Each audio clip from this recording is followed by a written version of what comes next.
Hello and welcome. Today, we're going to talk about a framework that didn't just tweak Java development, it totally reinvented it.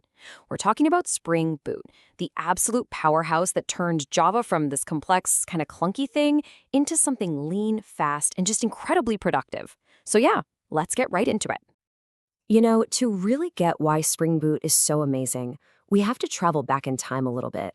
Back to what I like to call the bad old days of enterprise Java. And trust me, it was a time defined by a genuine configuration nightmare. So why was it such a mess, right?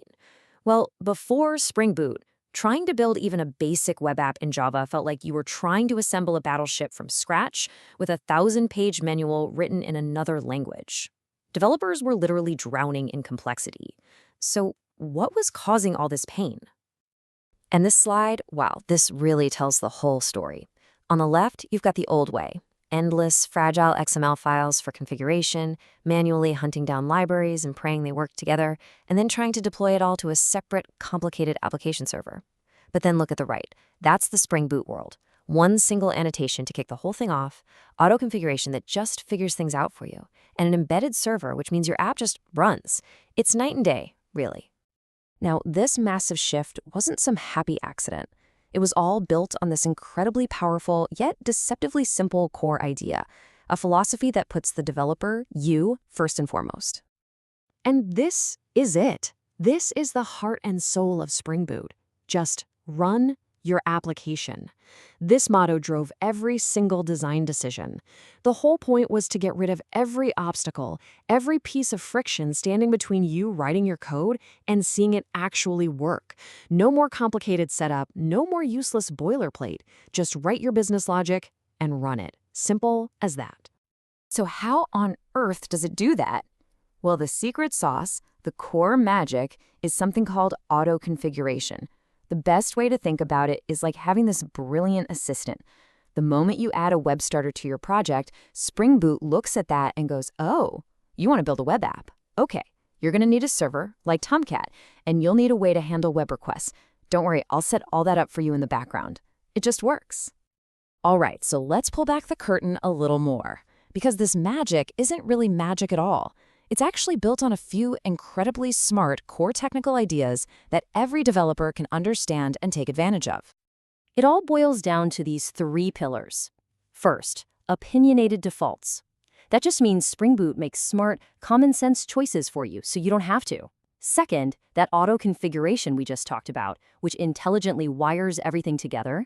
And third, embedded servers. This is huge. It means your application is a single, self-contained unit that you can run anywhere, right out of the box.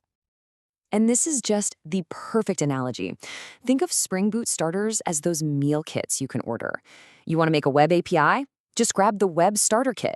It comes with all the necessary pre-vetted ingredients. The server, the web framework, everything you need, and it's all guaranteed to work together perfectly. No more spending hours hunting down individual libraries and hoping they're compatible. And this right here is where all that simplicity turns into actual code. Instead of mountains of XML, you just use these simple markers called annotations. Look at Spring Boot application.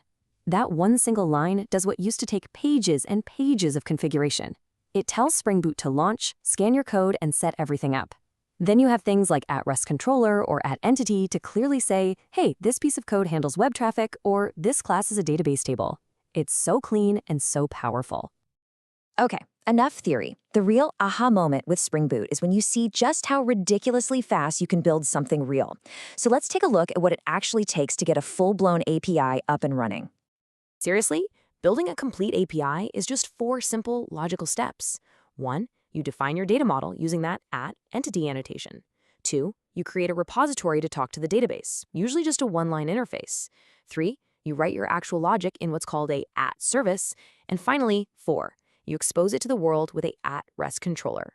Every step is focused on your goal, not on tedious setup. And here is the punchline. This is the payoff. By following those simple steps, you can create a complete, production-ready backend API in under 50 lines of code. Just let that sink in for a second. What used to take days and hundreds, if not thousands of lines of XML and code can now be done in literally minutes. That's the game-changing efficiency we're talking about. But look, Spring Boot isn't just for building simple APIs. That same foundation of simplicity and power is exactly what you need when you're ready to build massive, modern, distributed systems like microservices. Because Spring Boot is the heart of this huge ecosystem. Need to lock down your app? Bam, add Spring Security. Ready to build microservices? Spring Cloud gives you everything you need. Service discovery, API gateways, centralized config, the whole shebang. It's a complete, integrated platform for building real, cloud-native applications. And that theme of simplicity just keeps going, all the way to deployment.